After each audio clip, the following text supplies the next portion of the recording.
Han pasado 2 años desde que Jerusalén se vistiese con carteles de todo tipo, en los que se advertía, como cualquier otra campaña publicitaria, que había llegado el tiempo de la construcción del tercer templo. Es por ello por lo que, a decir de muchos expertos en este asunto, la búsqueda de los objetos sagrados del segundo y primer templo se ha convertido en una obsesión. Sería recuperar para el pueblo elegido su ansiado legado sagrado, los secretos que ocultaba el legendario rey Salomón.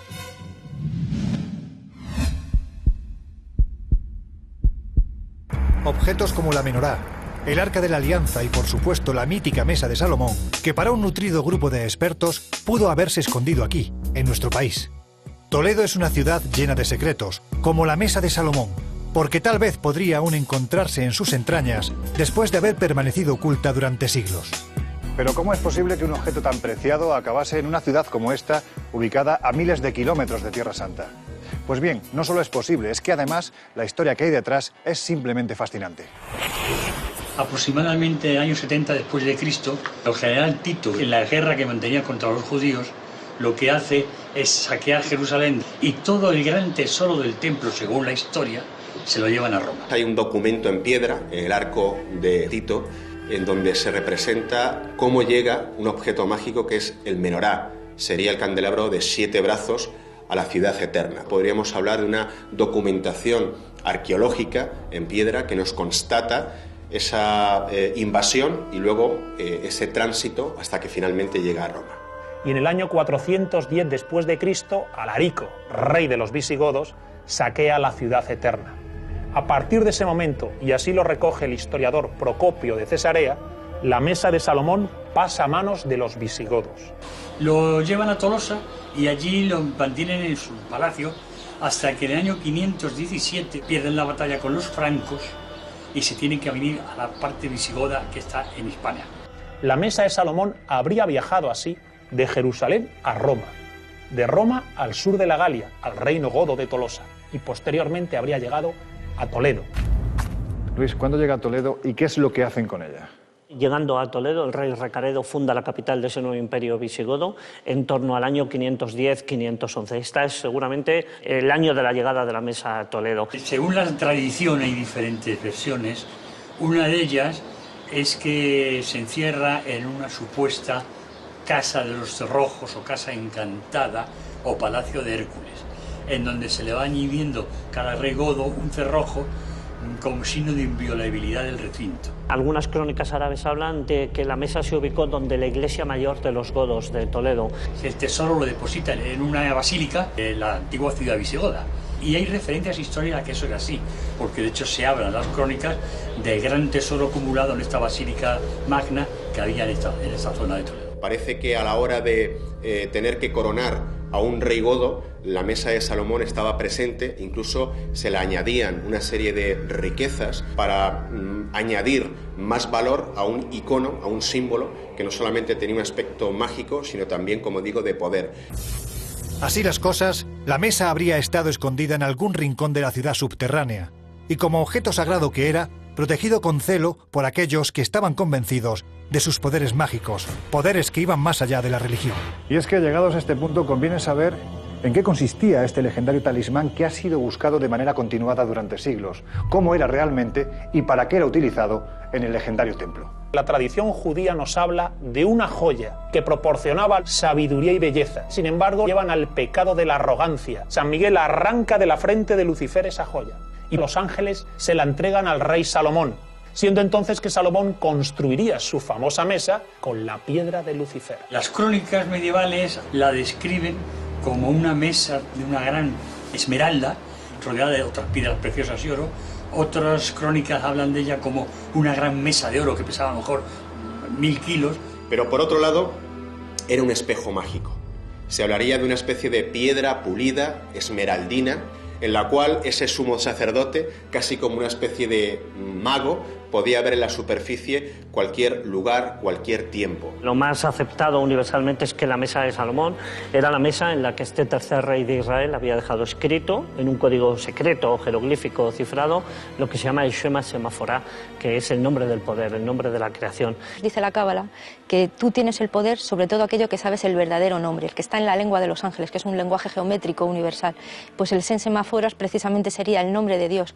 Es decir, que tú tienes el poder sobre toda la creación, sobre el tiempo y sobre el espacio. Lo que permitía al pueblo judío renovar la alianza como pueblo elegido de Dios. Un día al año el sumo sacerdote en el interior del templo, en el Debir, pronunciaba muy bajito, casi en un susurro, el Shema Semaforá. Claro, aquel que tuviera acceso a este nombre del poder o de la creación tenía en definitiva acceso a toda la sabiduría, a todo el conocimiento y por tanto a todo el poder. Por eso era casi un arma letal junto al Arca de la Alianza. Entonces por eso a través de la historia han estado buscando ese tesoro todos los pueblos. Pero volvamos al siglo VI, cuando los visigodos llegan a Toledo con el tesoro de Salomón. Estamos ya en Toledo, la mesa de Salomón y parte del tesoro han llegado a la ciudad. ¿Dónde se oculta? ¿Podemos hablar de la cueva de Hércules? Sí, al menos eso es lo que afirman multitud de las crónicas árabes, que en esa cueva de Hércules, como lugar íntimamente relacionado con lo que se llamó la Casa de los Cerrojos o el Palacio Encerrojado, pudiera ser uno de los destinos de la mesa y del resto de los objetos de poder. La leyenda nos habla de un centro de enseñanzas mágicas fundado por Hércules en unas cuevas que estaban ubicadas donde a día de hoy se levanta la ciudad de Toledo. Hércules abandona finalmente la ciudad y cierra con una gran torre y con un candado que cierra a su vez la puerta de la torre, establece un tabú. Nadie osará profanar mi cueva mientras yo no esté de vuelta. Todas las crónicas hablan de cuando el rey Rodrigo violenta la Casa de los Cerrojos, o Casa Encantada, o Cueva de Hércules. Ahí se encuentra el cofre que algunos investigadores identifican con la mesa de Salomón. Y dentro del cofre, don Rodrigo encuentra un pergamino, y en el pergamino un dibujo. Un jinete a lomos de un caballo blanco, el jinete lleva una espada. Tiene la forma de la media luna. Ante la invasión musulmana, los moros entran en Toledo. Y es aquí donde se acrecienta el misterio. ¿Se apoderaron de la mesa los árabes o consiguieron los cristianos ocultar tan preciado tesoro? Esta es una de las iglesias más antiguas de nuestro país. Se trata de Santa María de Melque. La construyeron los visigodos en el siglo VII y muchos aseguran que aquí ocultaron la mesa a ojos de herejes. Algunos investigadores sospechan que quizá la mesa de Salomón se escondió en Santa María de Melque. Yo no la veo muy viable esa posibilidad, entre esas cosas porque Melque era una pequeña iglesia del rural en la cual allí no se podía esconder un tesoro porque entraba cualquiera, a no ser que se enterrara. Los visigodos pues escondían sus tesoros y muchos de sus legajos en pilares visigodos o en eremitorios o en subterráneos, es donde han aparecido los tesoros. La hipótesis más fascinante que a día de hoy manejamos en nuestra ciudad es la idea de que con la invasión islámica los godos huyen de Toledo y a su vez esconden sus tesoros.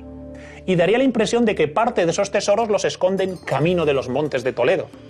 Camino, por ejemplo, de la antigua ermita de Santa María de Melque. Si había que poner un lugar para guardar un tesoro sagrado, que estuviera a oscuras y tal como se describe, donde estaban todos los objetos que estaban en el Santa Santorum, solo hay que ver el sepulcro que hay en el interior de Melque. Este es precisamente uno de esos lugares de poder en el que muy bien podía haber estado ubicado. Hay quien dice que Melque es un guiño a Melquisedec, el rey sacerdote del Antiguo Testamento. Puede ser porque es un lugar de poder, es un canal de energía lo que cruza Melque. Melque apunta porque estuvo custodiada por templarios al igual que San Pedro de Mata. Esta iglesia está conectada por un pasadizo con el cercano castillo templario de Montalbán. Esto llevaría a pensar que los templarios podrían haber custodiado la preciada mesa. Siempre ha habido una historia muy viva, mantenida hasta hoy en día, que de un tesoro, un famoso tesoro templario, podido esconderse entre dos túneles que estaban interconectados, que era en la iglesia de Santa María de Melque y el cercano castillo de Montalbán. Los templarios, desde el castillo de Montalbán, ejercieron un dominio sobre los montes de Toledo. Estaban buscando los objetos que habían sido custodiados en todos esos conventos y monasterios que habían sido del poder visigodo. La relación de la mesa de Salomón y los templarios conecta a la vez con otro objeto de poder por excelencia, que es el Santo Grial. El Santo Grial y la mesa de Salomón son una piedra en origen, una piedra parlante, una piedra mágica, un espejo mágico.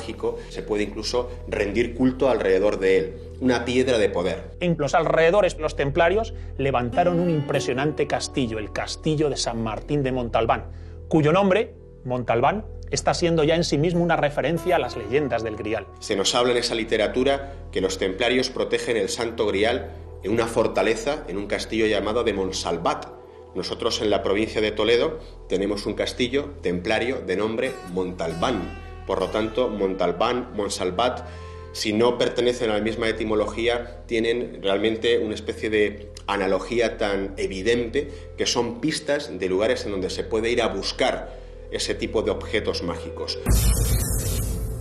Sin embargo, parece que fue el caudillo Tarik quien se apoderó de la mesa, y no solo eso. El objetivo prioritario de la invasión de la península habría sido apoderarse del preciado talismán. Los árabes conocían perfectamente la existencia de la Mesa de Salomón. Se cuenta que Tarik no solamente quiere dominar un territorio al norte de África, sino que viene precisamente para robar o para conseguir la Mesa de Salomón. Hay multitud de fuentes, sobre todo las que provienen de Egipto, hablan de que el hecho de que Tarik y Musa cruzaran el estrecho es porque tenían constancia a través de una crónica de un antiguo walí, de un antiguo cadí que habría venido de Turquía y habría pasado por Toledo, de que a este hombre, a este gobernador, le habían enseñado donde la iglesia mayor de los godos la Mesa de Salomón. Cuando los árabes invaden España, no vienen buscando el tesoro de Salomón porque lo desconocen completamente, vienen a saquear.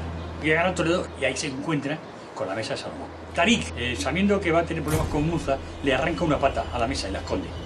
Entonces Musa llega y se apropia de la mesa. Cuando llegan los dos a cabalgar, Musa le dice al califa que él es el que ha encontrado el gran tesoro, que se lo regala.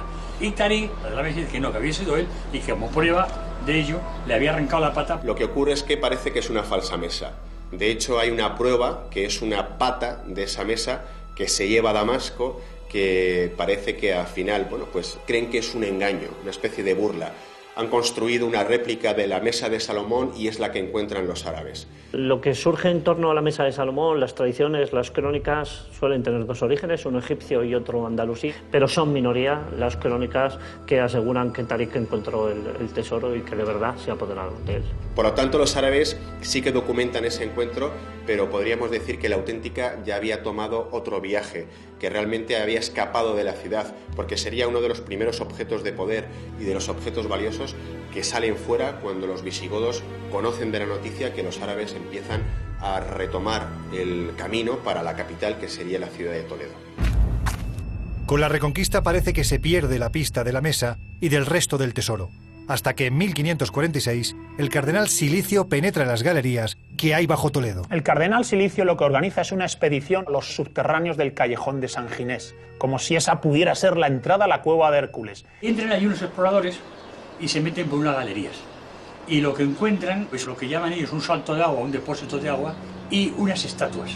Encuentran unas grandes esculturas de bronce que se caen al pasar y que lo que provocan ellos es un estado de tremendo pavor y terror. Una de ellas se cae, se asustan y salen todos espantados. Y con la humedad de la cueva, la diferencia de temperatura, etc., se cogen un trancazo y mueren de una neumonía. El cardenal Silicio ciega la entrada de este callejón de San Ginés y lo que provoca a partir de ese momento es que los rumores aún crezcan más.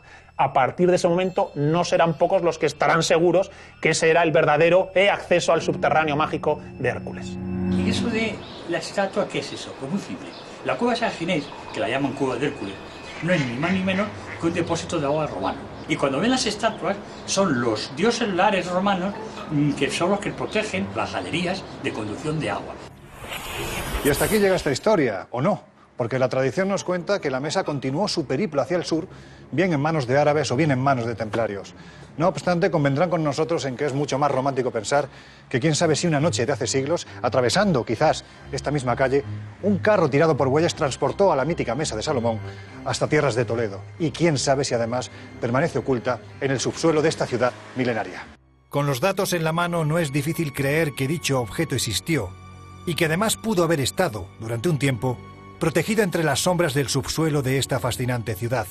Incluso al atravesar estas galerías que serpentean por la histórica urbe, no es difícil, en un ejercicio de imaginación, atisbar las siluetas de aquellos que en un tiempo pasado se dieron a la custodia del sagrado objeto.